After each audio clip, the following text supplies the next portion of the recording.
আল্লাহর ওয়াস্তে দিনকে বুঝো, দিনের পথে চলো। আমি লম্বা কথা বলবো না, যে কথাগুলো বলতে চাই।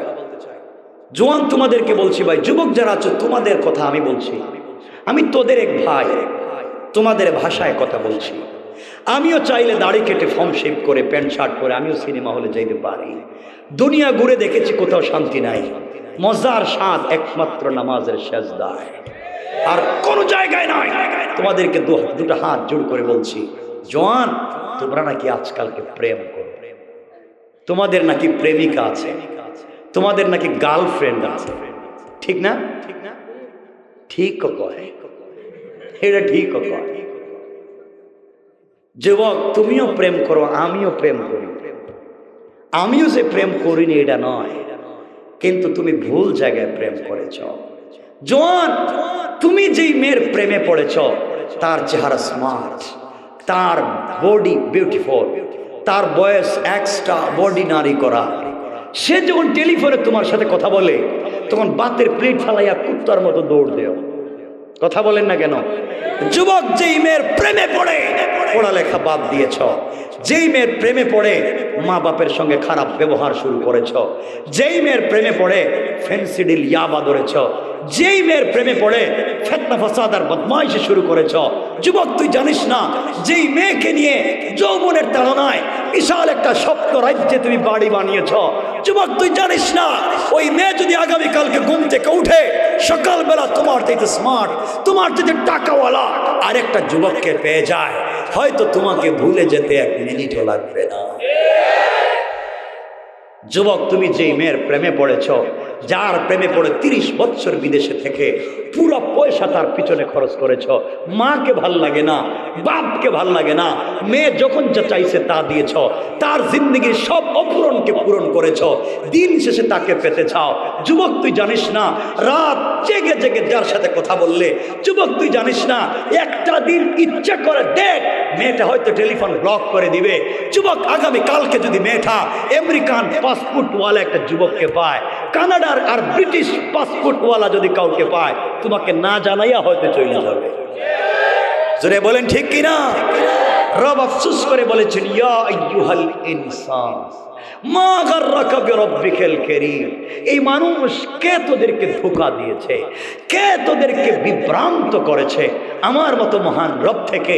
অথচ আল্লাযী খালাকাকা, আমি তোকে বানিয়েছি, কে তোকে ধোঁকা দিল? যুবক তুইও তো প্রেম করস, আল্লাহ বলছেন আমিও তো প্রেম করি, আমার হাত দিনা তোকে বানাইছি, আমি না তোকে সব থেকে ভালোবাসি, জীবনে তো আমি বানাইলাম তোকে, তুই কেমনে আমাকে ভুলে যাস? আমি তোর প্রেমে সারা রাত ঘুমাই না, লা তাখুযুহু সিনাতুম ওয়ালা নাওম, আমি সারা রাত জেগে থাকি তোমার সঙ্গে একটাবার কথা বলার জন্য। তুমি নিমক হারামের মতো কেমনে ঘুমায়া যাও?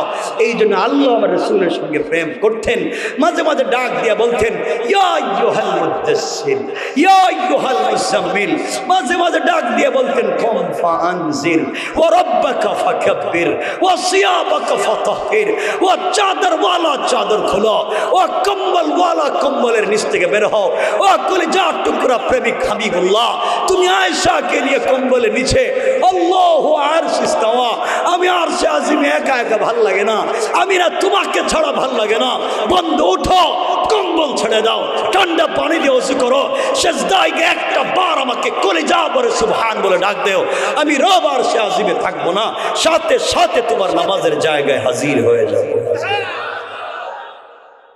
রব তো তার না, সে রবকে কেমনে ভুলে যাও? জওয়ান কথাটা আবার বলছে, এই পৃথিবীতে চাইলে 100% কাউকে সন্তুষ্ট করতে পারবে না। তুমি পুরা জিন্দগি 65 বছরের জিন্দগি, 70 বছরের জিন্দগি মাথার গাম পায়ে ফেলে তুমি যদি তোমার বউরে খাওয়াও, বউ বলবে তুমি আমার জন্য কি করছো? সব তো তোমার ভাই বোনের জন্যই করছো। মা বলবে তুই আমার জন্য কি করছিস বাপ? সব তো তোর বউর জন্য করছিস। মানে একজন আরেকজনের কথা বলবে, তোমার জিন্দগি মধ্যখানে শেষ। সন্তান বলবে, বাপ তুমি আমাদের জন্য কিছু করো নাই। ভাই বোন বলবে, তুমি আমার জন্য কিছু করো নাই। অথচ যাদের সুখের চিন্তা করে পুরা জিন্দগিটাই শেষ করে দিলা, আজকে বুড়া বয়সে ডায়াবেটিসে আর প্রেসারে তোমার জিন্দগি শেষ, কেউ দেখবার মতো নাই। রব বলেছেন 100% খুশি করতে পারবে না বান্দা, কিন্তু তুই যদি 100 বছর হায়াত পাওয়ার পরেও 99 বছর 11 মাস 29 দিন আমাকে না, আমার কথা না মনে রাখবার পরেও হায়াতের জিন্দগির মাত্র 1 ঘন্টা 1 দিন বাকি আছে, এর ভিতরে যদি একটা বার সেজদায় গিয়ে আমার কদমে সেজদায় পড়ে আমাকে ডাক দিস, আমি রব কথা দিলাম, আমি রব কথা দিলাম পুরো জিন্দগির অপরাধকে ক্ষমা করে তোকে আমার কোলে উঠাইয়া নিতে 1 মিনিটও দেরি হবে না। সুবহানাল্লাহ জোরে বলেন, আরো জোরে বলেন। রব তার কেন সেই রবকে ভুলে যাও? তুমি কিছু পেতে চাও, রবের কাছে যাও, আল্লাহকে বলো। গোলাম তুমি মনে করেছো তোমার এই বাজারে তোমার ব্যবসা, কয়েক লাখ টাকার ব্যবসা করেছো সারাদিন, সন্ধ্যার পরে দোকান লাগাবার আগে দোকানের কেশের বাক্সের টাকা গুনতেছো। ব্যবসা আমার, দোকান আমার, সম্পদ আমার, বাড়ি গাড়ি আমার, ফ্যাক্টরি আমার, গুদাম আমার, সব তোমার টাকা গুনতে গিয়েছ। আপনি জানেন না হতে পারে আপনার কেশের বাক্সের ভিতরে আজরাইল বসা। আজরাইল আল্লাহকে বলছে, আল্লাহ আমসিকাও আত্রুক, ওরে ছাইড়া দিব না ধর্ম। ও বলতেছে ব্যবসা তার, ও বলতেছে কেশের টাকা তার, সব বলে তার, একবারও তোমার কথা স্মরণ করে না। আল্লাহ তো বৈশা বৈশা টাকা গমতেছে। আল্লাহ কয়, দের কান বড় বড় একটা থাবড়া দিছে তো আজরাইল থাবড়া, দেখা যায় ব্রেইন স্ট্রোক আছে না। আপনার নাকি আমেরিকার ভিসা এসেছে, আপনি স্পাউস ভিসায় চলে যাচ্ছেন, লন্ডনে, কানাডায়, অস্ট্রেলিয়া চলে যাচ্ছেন, সবার কাছ থেকে বিদায় নিয়েছেন, ব্যাগেজ লাগেজ ঠিক করেছেন, আগামীকালকে সিলেট ওসমানী থেকে সকাল 11টায় তোমার ফ্লাইট, সবার কাছ থেকে বিদায় নেওয়া, পাসপোর্টটা বালিশের নিচে রেখে ঘুমাইছো, নিচে রেখে ঘুমাইছো। যুবক জানোই না হতে পারে তোমার বালিশের নিচে আগে থেকেই আজরাইল বসা। কথা বলেন না কেন? এজন্য আল্লাহকে ভুলে যাইও না, রবকে চিনো। রবকে যদি চিনতে পারো, পৃথিবীতে একটা জিনিস যেটা আমার আলোচ্য বিষয়ের মৌলিক আলোচনা, আল্লাহকে সন্তুষ্ট করতে হলে কিচ্ছু লাগবে না, শুধু একটা সেজদা। আল্লাহ বলছেন পুরা দুনিয়া আমাকে দিলে সন্তুষ্ট করতে পারবে না, কিন্তু একটা সেজদা দিয়ে আমাকে সন্তুষ্ট করতে পারবে। এই কথাটা আপনারা মনোযোগ দিয়ে শুনেন, সংক্ষেপ করে বলতে চাই। আমার মুসলমান বন্ধুগণ, গভীর মনোযোগ। আল্লাহ রাব্বুল ইজ্জত ওয়াল জালাল আখিরি জামানার পয়গম্বর সরকারে কায়নাত, দু জাহানের সরদার নবী রহমত জনাবে মুহাম্মদ রাসূলুল্লাহ সাল্লাল্লাহু আলাইহি ওয়াসাল্লামকে জানিয়ে দিয়েছে, বন্ধু আমার, দুনিয়ার জমিনে কোনো গোলাম যদি ভুল করে, অন্যায় করে সাকারাতের আগে ক্ষমা চায়, আমি আল্লাহ তাআলা তাকে ক্ষমা করে দিতে পারি। কোরআনে কারীমের 19 নম্বর পারা 25 নম্বর সূরা আল ফুরকানের 65 নম্বর আয়াত থেকে আল্লাহ বললেন, আল্লাহ রাব্বুল ইজ্জত ওয়াল জালাল বললেন, ওয়াল্লাযীনা ইয়াকুলুনা রাব্বানা ইসরিফ আন্না আযাব জাহান্নাম ইন্না আযাবাহা কানা গারামা।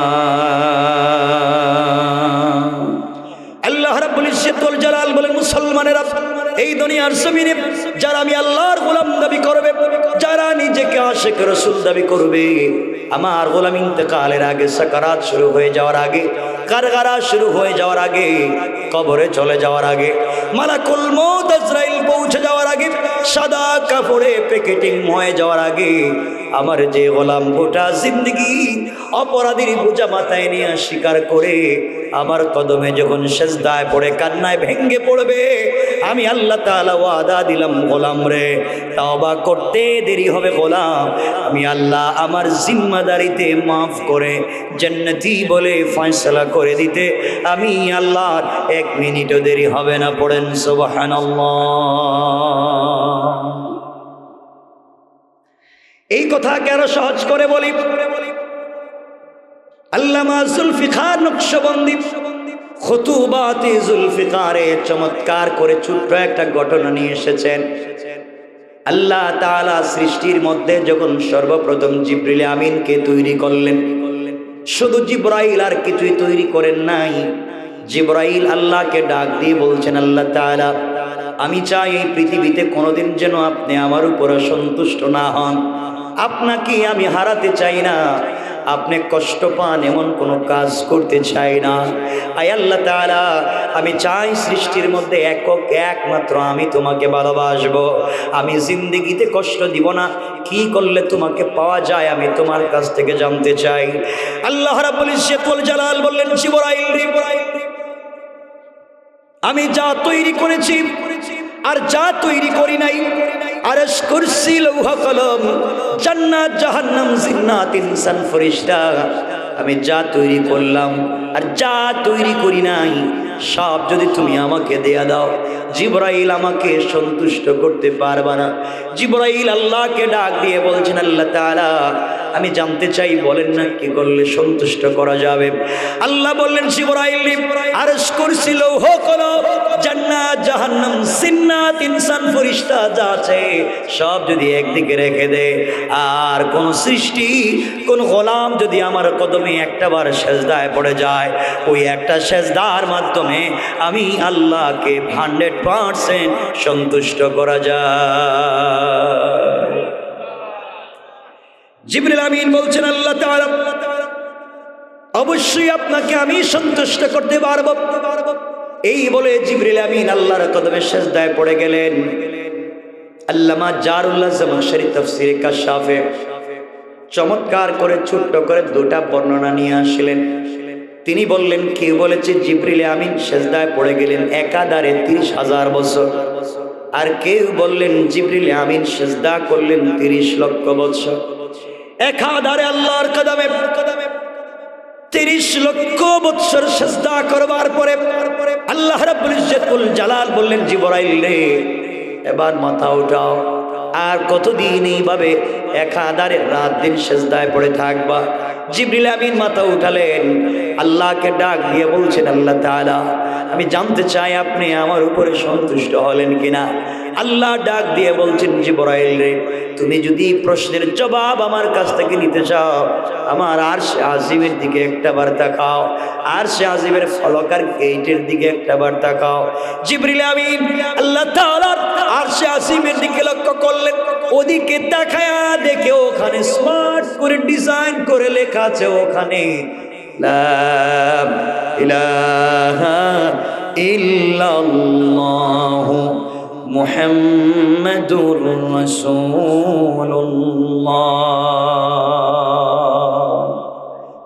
জিবরিল আমিন আল্লাহকে বলছেন, আল্লাহ তাআলা, আমি আপনার কাছে জিজ্ঞাসা করলাম, 30 লক্ষ বছর সেজদা করেছি, আপনি সন্তুষ্ট হলেন কিনা? আর কি না আপনি আমাকে আরশে আজিমের দিকে কালিমা দেখায়া দিলেন।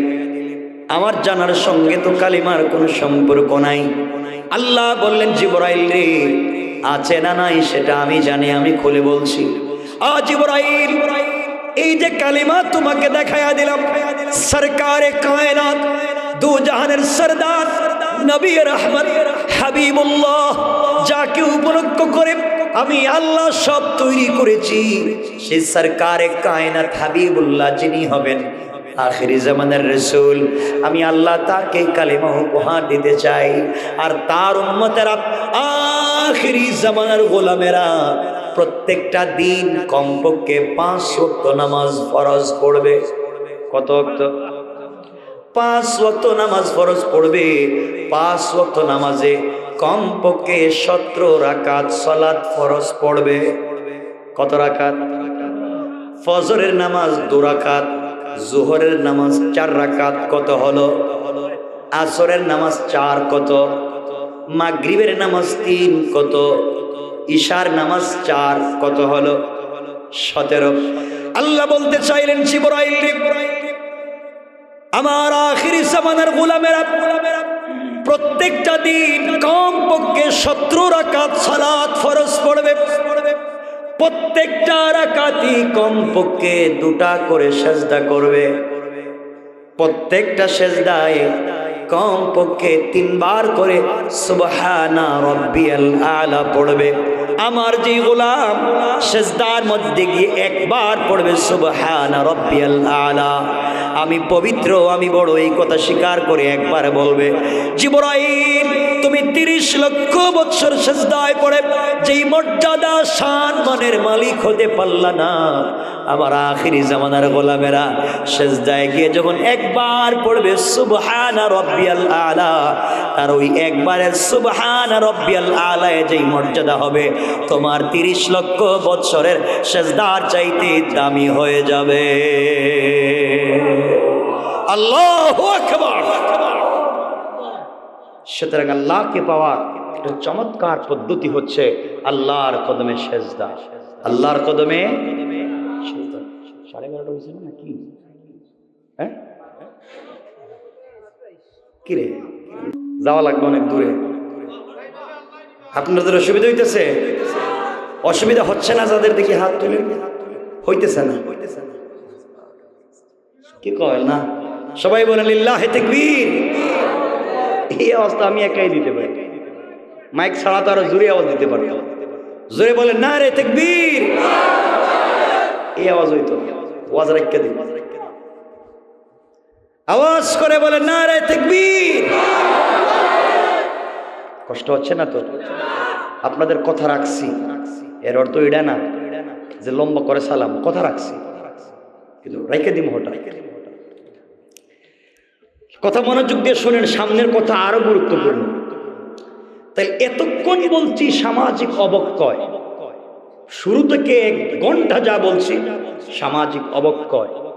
2 নম্বরে বলছি আল্লাহকে খুশি করবার পদ্ধতি, তার নাম সেজদা, মনে থাকবে তো? 3 নম্বরে যেটা বলছি জান্নাতে যাওয়ার সহজ পথ, জান্নাতে যাওয়ার, আপনাদেরকে শোনাচ্ছি, মনোযোগ দিয়ে শুনেন। এটাই হচ্ছে আলোচনার মূল অংশ। জান্নাতে যেতে হবে সমাজের নোংরামি বাদ দিয়া। কেমনে যাব, কি কি গুণ অর্জন করলে জান্নাতে যেতে পারবো, সংক্ষেপ করে বলে দিচ্ছি, এটি আলোচনায় রেখে দিব, খুব লম্বা চৌড়া না। আমার মুসলমান বন্দিগণ গভীর মনোযোগ। আল্লাহ রাব্বুল ইজ্জত ওয়াল জালাল বলেছেন, গোলাম যদি জান্নাতে যেতে চায় কমপক্ষে 4টা গুণ লাগবে। যে আয়াত আমি তেলাওয়াত করেছি এর উপরের 2টা আয়াতে আল্লাহ 3 গুণ বলেছেন। কোরআনে কারীমের 19 নম্বর পারা 25 নম্বর সূরা আল ফুরকানের 63, 64, 65 3 আয়াতে আল্লাহ 4 গুণ, 4 কোয়ালিটির কথা বলেছেন। এই 4 গুণ যারা অর্জন করবে, রাসূল বলেছেন ইন্তেকাল করতে দেরি হবে, ফাদাখালাল জান্নাতা বিসালাম, ইন্তেকাল করতে দেরি হবে আল্লাহর তৈরি দারুস সালাম নামক জান্নাতে যেতে আমার গোলামের 1 মিনিটও দেরি হবে না। পড়েন সুবহানাল্লাহ, আল্লাহু আকবার। শোনো যুবকেরা, কি বলতে চাই, আল্লাহর গোলামের 1 নম্বর গুণ আল্লাহ বললেন, ওয়া ইবাদুর রাহমানিল্লাযীনা ইয়ামশুনা আলাল আরদি হাওনা। আল্লাহ রাব্বুল ইজ্জত ওয়াল জালাল বলছেন, মুসলমানেরা এই দুনিয়ার জমিনে যারা নিজেকে আমি আল্লাহর গোলাম দাবি করবে, আশিক রাসূল দাবি করবে, আমি আল্লাহর গোলাম নিজেকে মনে করবে, বান্দারে আমি আল্লাহর গোলামের 1 নম্বর গুণ হলো আমার গোলাম দুনিয়ার জমিনে কোনোদিন অহংকার করতে পারে না। কি করতে পারে না? সবাই বলেন, আপনারা করেননি? জি না, আপনারা তো ওলিয়া ওলিয়া পর্যায়ে পৌঁছে গেছে। অহংকার করে না, অহংকারের শেষ নাই। দেখবেন এলাকায় আগে বেচারার পয়সাপাতি ছিল না, গরিব মানুষ ছিল, এখন ছেলে মেয়ে ইউরোপ আমেরিকা চলে গেছে, অথবা ব্যবসা বাণিজ্য করে কিছু পয়সাপাতির মালিক হয়েছে, নতুন পয়সাওয়ালা। দেখবেন আল্লাহ হে টাকার গরমে এলাকায় পাবলিকরে চিনি। আছে না নাই? আছে না নাই? এজন্য আপনি যদি টাকার গরমে অহংকার করেন, আপনাদের বৃহত্তর এরঙ্গার চর হরিণাপট্টি খবর নেন। আজ থেকে 50 বছর আগে অনেকের ঘরে হয়তো লাখ লাখ টাকা ছিল, আজ তার ছেলেমেয়েরা মানুষের বাড়িতে কাজ কাম করে খায়, আছে না নাই? আর আজ থেকে 50 বছর আগে অনেকের ঘরে টিন লাগাবার পয়সা ছিল না, ঝুপড়ি করছিল, বৃষ্টি আসলে ঘরে পানি ঢুকতো, এমন ভাঙ্গা করছিল। 50 বছরের ব্যবধানে আজ তার ঘরে আল্লাহ লাখ টাকা কোটি টাকার মালিক বানাইছে, আছে না নাই? কে করতে পারে বলেন? কে? অহংকার করা যাবে? আপনি যদি অহংকার ছেড়ে দেন, আল্লাহ চাইলে 5 তলার থেকে আপনাকে 10 তলার মালিক বানাইয়া দিতে পারে। আর অহংকার যদি করেন, আল্লাহ চাইলে 10 তলার থেকে থাপড়াইয়া 5 তলায় ফাটাইয়া দিতে পারে। এজন্য অহংকার করা যাবে? পাবলিকরে বলে লাভ কি? অহংকার শুধু আপনারা করেন নাকি?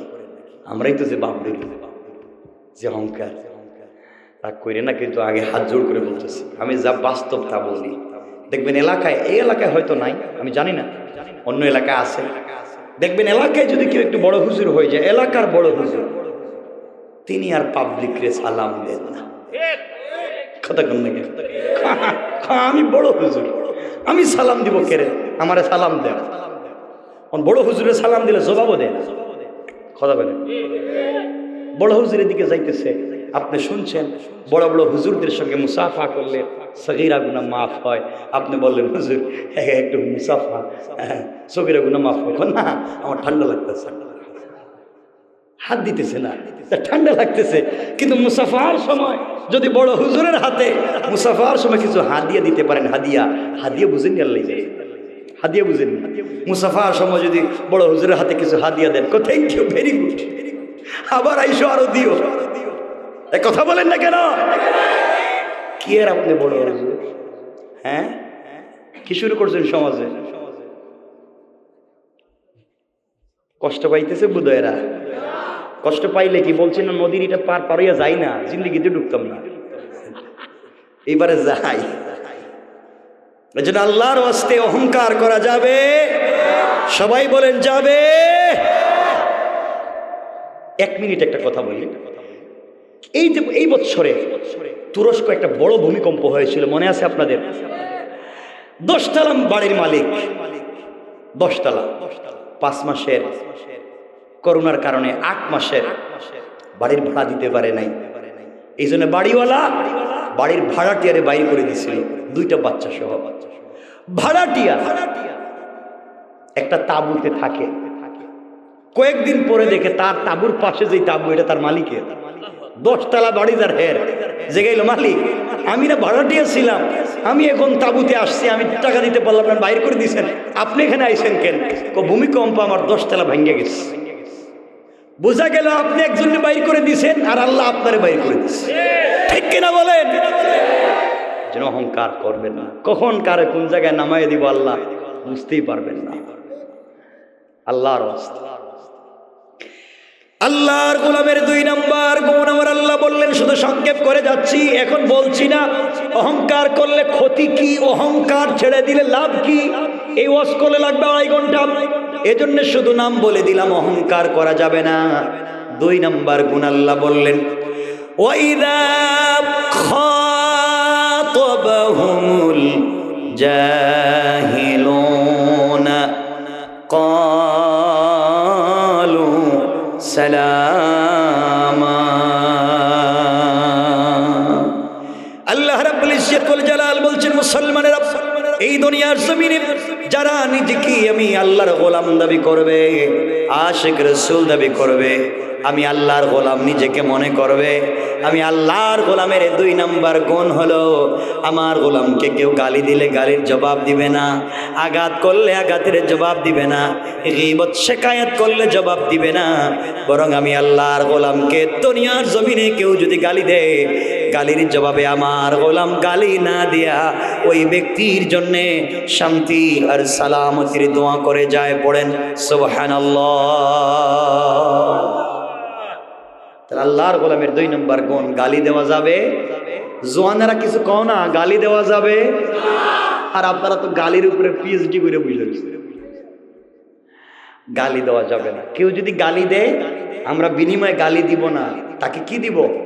সালাম। কি দিব? বলেন না কি দিব? কেউ গালি দিলে গালি দিব না, সালাম দিব। বলেন ইনশাআল্লাহ। ইনশাআল্লাহ। একটা হাদিস মনে পড়ে গেছে, শামাইল তিরমিজির আম্মা জান আয়েশা সিদ্দিকা রাদিয়াল্লাহু তাআলা বর্ণনা করছেন। বইলা দিই, এটাই আমার বিষয়ের সাথে মিল, বাইরে কিছু। সালাম, সালাম দিবেন। বলেন না ইনশাআল্লাহ। ঘরে গেলে যারা বিয়ে করছে বউরেও সালাম দিবেন। জি তো আমি জানি, ইনশাআল্লাহ কোন যারা বিয়ে করছে হেরা কয় না, আর যারা বিয়ে করতে আর 30 বছর লাগবে হেরা কইতাছে ইনশাআল্লাহ। সালাম দিবেন তো? বলেন না ইনশাআল্লাহ। মুরব্বী আমার চেহারার দিকে তাকায় না, চেহারা কইতেছে বাবা রে 70 বছর গেছে গা, বউরে সালাম দিলাম না, আজকে দিলেনি আমার ফিডানি শুরু করে দেয়। আপনি সালাম দিবেন, দিবেন তো? হাদিসটা শোনেন, মাশাআল্লাহ আরব কান্ট্রি থেকে শিখাইছে। ঠিক আছে বাবা, যে ভালোবাসা। শোনেন, রাসূল পাক সাল্লাল্লাহু আলাইহি ওয়াসাল্লাম আম্মা জান আয়েশা সিদ্দিকা রাদিয়াল্লাহু তাআলা আনহা বলেন, আমি নবীজিকে সালাম দেওয়ার বহু চেষ্টা করেছি, আমি চাই রাসূলকে সালাম দিতে। আম্মা জান আয়েশা বলেন, আমি মাঝে মাঝে পর্দার আড়ালে দাঁড়িয়ে থাকতাম, ঘরের দরজার চিপায় দাঁড়িয়ে থাকতাম যেন নবীজিকে সালাম দিতে পারি, কিন্তু কোনোদিন রাসূলকে আমি আগে সালাম দিতে পারলাম না। নবীজি ঘরে আসার বহুত দূরে দাঁড়িয়ে আমাকে সালাম দিলেন। সুবহানাল্লাহ, জোরে বলেন, জোরে বলেন। রাসূল আয়েশাকে সালাম দিতেন, এর অর্থ কি? এর অর্থ কিচ্ছু নেই। রাসূল আয়েশাকে সালাম দিতেন, এর অর্থ স্বামী সালাম দিয়েছেন স্ত্রীকে। কি বলেন? নবীজি দিয়েছেন আয়েশাকে, এর অর্থ স্বামী দিয়েছেন। বলেন, স্বামী দিয়েছেন, এর অর্থ দাঁড়ালো স্বামী সালাম দিবেন বউরে। দেননি? মিথ্যা কথা কইবেন না। দেন না কেন? দেন না কেন?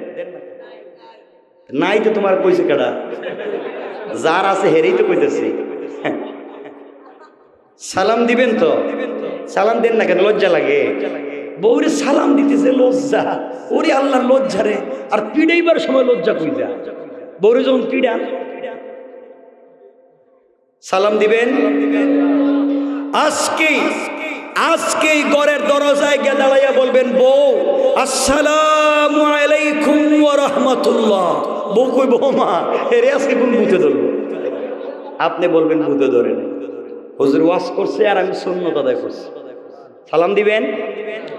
আল্লাহ রাসূল বলছেন, স্বামী যদি স্ত্রীকে সালাম দেয় 300টা উপকার। 1 নম্বর, হার্ট ভালো থাকবে। সুবহানাল্লাহ বলবেন না? কিডনি ভালো থাকবে। আর আল্লাহ আসমান থেকে 300টা বারাকাতের দরওয়াজা খুলে দিবে। সালাম দিবেন।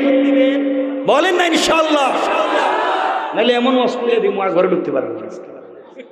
ওয়াজ করে দিব কিন্তু। বিয়ে করে বউরে কামলা বানাই রেখে দিয়েছেন। বিয়ে করে বউরে কামলা বানাইছেন, কই পেয়েছেন আপনারা? বউ কি করে জানেন? সকালে ঘুম থেকে উঠার পরে পুরা ঘর মুছতে হবে, পুরা ঘর ঝাড়ু দিতে হবে, উঠান ঝাড়ু দিতে হবে, বাচ্চাদেরকে পরিষ্কার করাতে হবে, বাচ্চাদের নাস্তা করাতে হবে, পুরা ঘরের মানুষের নাস্তা তৈরি করতে হবে, পুরা ঘরের মানুষের কাপড় বিছানা রেডি করে দিতে হবে, সবার কাপড় ধুয়ে দিতে হবে, বাচ্চার স্কুলে যেতে হলে টিফিন তৈরি করে দিতে হবে, ওদেরকে স্কুলে নিয়ে যেতে হবে, স্কুল থেকে নিয়ে আসতে হবে, গরু ছাগল থাকলে তাও দেখতে হবে, হাঁস মুরগ থাকলে তাও দেখতে হবে, 3 বেলা সবাই রান্না করে খাওয়াই তুইব, মেহমান আসলে এরেও দেখতে হইব, অসুস্থ থাকলে এরেও ওষুধ খাওয়াই তুইব। বউ যে সারাদিন কাজ করতে করতে রাত্রবেলা কোন সময় না খায় ঘুমায় গেছে, একটা স্বামীও জিজ্ঞাসা করে না বউ তুমি খাইছো? কথা বলেন। এরা কি কামলা পাইছেন? কাজের বুয়া পাইছেন? এতগুলা কাজ করাইলেন, কই পাইছেন এগুলো? না কইরা দিমু আজকে। একটাও কাজ তার দায়িত্ব না, ফাইসে যাইবেন কিন্তু। হে ওয়াজ করলে ভাষায় দিব কিন্তু, ওয়াজ যাইতেছি না, আমার ভাল লাগতেছে না, সময় কমতেছে না। কেরে আমি চলে যাবো, ভিতরে তো আর 27 মারতেছে, যাইতে ঢাকা। কথা শুনতেছেন আপনারা? স্ত্রীরে বানাইছেন কামলা, কাজের বুয়া। কেন? এরপরে এত কাজ করতে করতে বউর অবস্থা খারাপ, এরপরেও কয় বছরে বছরে বাচ্চা একটা সাপ্লাই দিচ্ছে। এটা কি পাইছেন আপনারা? এটা কি পাইছেন?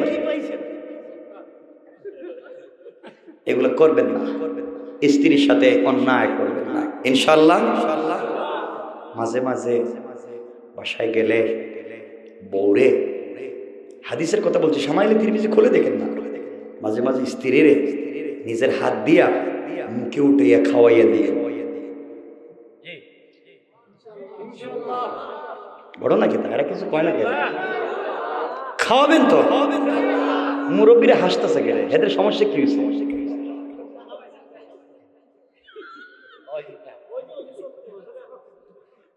মাঝে মাঝে খাওয়াইয়েন ইনশাল্লাহ। আমার তো দিল বলে, আমার দিল বলে, আমার মন বলতেছে আপনারা তো নিজের বউরে মুখে উঠাইয়া খাওয়াইতে পারবেন না, আপনারা খাওয়াইতে পারবেন পাশের বাড়ির বাবিরে। হেডা কয়টি কত খারাপ বুঝেছে, ভালো কথা কইলাম কিছু কয়, খারাপটা কয়টি?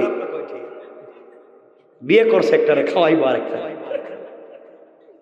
এগুলো হারাম। স্ত্রীকে মাঝে মাঝে খাওয়াইয়েন, ঠিক আছে? মাঝে মাঝে নিজের বউর কাপড় ধুইয়া দিয়ে। এরা কি চিন্তা করতেছে? মানুষ মনে করবো বউর কামলা বোধ হয়, আর এটা ভালোবাসা।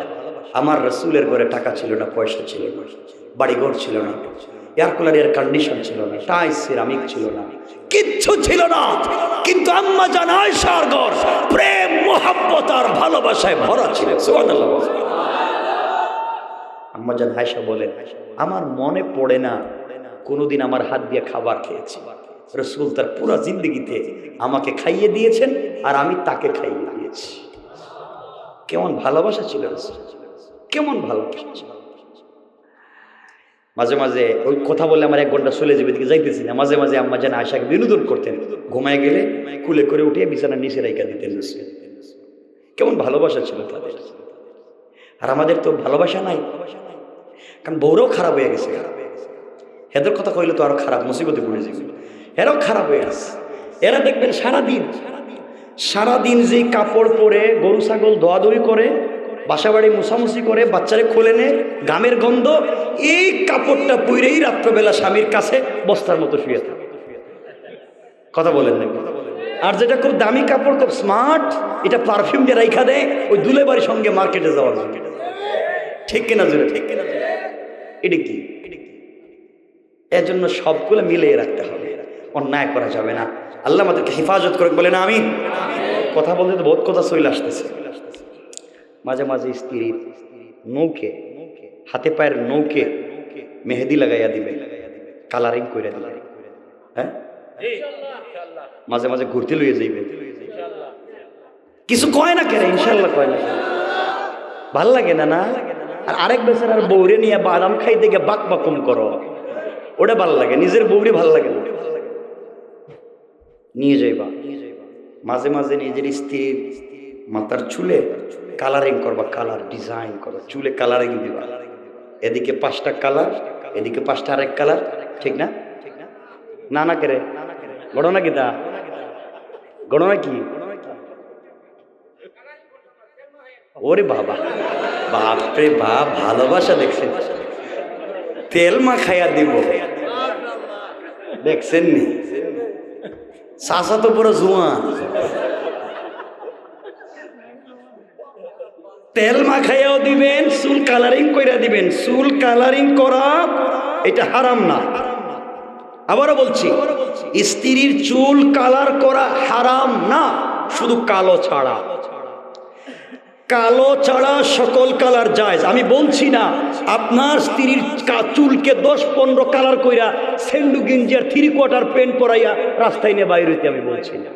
আমি বলছি প্রয়োজন বোধে আপনার স্ত্রীকে মেহেদি পরান, আপনার স্ত্রীর লিপস্টিক লাগান, আলতা আল খাতরা দেন, যত ডিজাইন আছে করেন, পারফিউম দেন, এরপরে হাই হিল জুতা পরান, প্রয়োজনে তাকে 3/4 প্যান্ট পরান, স্যান্ডো গেঞ্জি পরান, যত আকর্ষণীয় করা যায়, যত ডিজাইন করা যায়, যত স্মার্ট করা যায়, আপনি আপনার স্ত্রীকে এইভাবে করে আপনার বেডরুমে আপনার চোখের সামনে উপস্থাপন করেন, তাহলে রাস্তায় গিয়ে অন্যের মেয়ের দিকে আর অন্যের বউর দিকে আপনার চোখ যাবে না।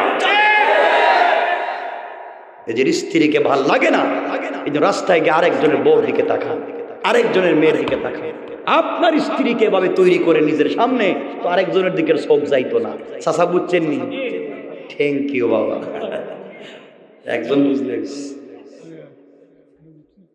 যা আমার কাছ থেকে যা বুঝতে পারো নাই, চাচার কাছ থেকে বুঝে লইও বা দেখে। যাক, আরো বহুত কথা আছে, এদিকে যাইতাম না। আল্লাহর গোলামের 3 নাম্বার গুণ, আল্লাহর গোলামের 2 নাম্বার গুণ, গালি দিলে গালি দিব না, বিনিময়ে সালাম দিব। বলেন ইনশাআল্লাহ। আল্লাহর গোলামের 3 নাম্বার গুণ আল্লাহ বললেন, ওয়াল্লাযীনা ইয়াবীতুনা লিরাব্বিহিম সাজ্জাদান ওয়া কিয়ামা। আল্লাহ বললেন, মুসলমানেরা, এই দুনিয়ার জমিনে যারা আমি আল্লাহর গোলাম দাবি করবে, আশিক রাসূল দাবি করবে, আমি আল্লাহর গোলাম নিজেকে মনে করবে, বান্দারে আমি আল্লাহর গোলামের 3 নাম্বার গুণ হলো সুজদা ওয়া কিয়ামা। গোলাম বিপদে পড়ে গেলে রুকু করবে আমার পায়ে, সেজদা করবে আমার পায়ে। সুতরাং আজকালকে যারা আল্লাহর পা ছাড়া পীরের পায়ে সেজদা করে, মাজারে গিয়ে সেজদা করে, কসম রব্বে পাকের জাতে তারা পূর্ণাঙ্গ আল্লাহর গোলাম হতে পারে না। আল্লাহর গোলামের 1 নাম্বার গুণ অহংকার করা যাবে, 2 নাম্বার গালি দেওয়া যাবে, 3 নাম্বার রুকু সেজদা কার পায়ে? 4 নাম্বার গুণ আল্লাহ বললেন, আমার আলোচ্য আয়াত, ওয়াল্লাযীনা ইয়াকুলুনা রব্বানা ইসরিফ আন্না আযাব জাহান্নাম ইন্না আযাবাহা কানা গারামা। বান্দারে, চলার পথে যদি ভুল হয়ে যায়, সাকারাত শুরু হয়ে যাওয়ার আগে, গারগারা শুরু হয়ে যাওয়ার আগে, কবরে চলে যাওয়ার আগে, মালাকুল মউত আজরাইল পৌঁছে যাওয়ার আগে, আমার যেই বান্দা গোটা জিন্দেগির অপরাধের জন্যে আমি আল্লাহর দরবারে 2 হাত উঠাইয়া আমার কুদরতের কদমে সেজদায় পড়ে যাবে, সাথে সাথে আমি আল্লাহ আমার বান্দার পুরা জিন্দেগির গুনাহগুলোকে মাফ করে দিয়া জান্নাতি বলে ফয়সালা করে দিতে আমি আল্লাহর 1 মিনিটও দেরি হবে না। পড়েন সুবহানাল্লাহ।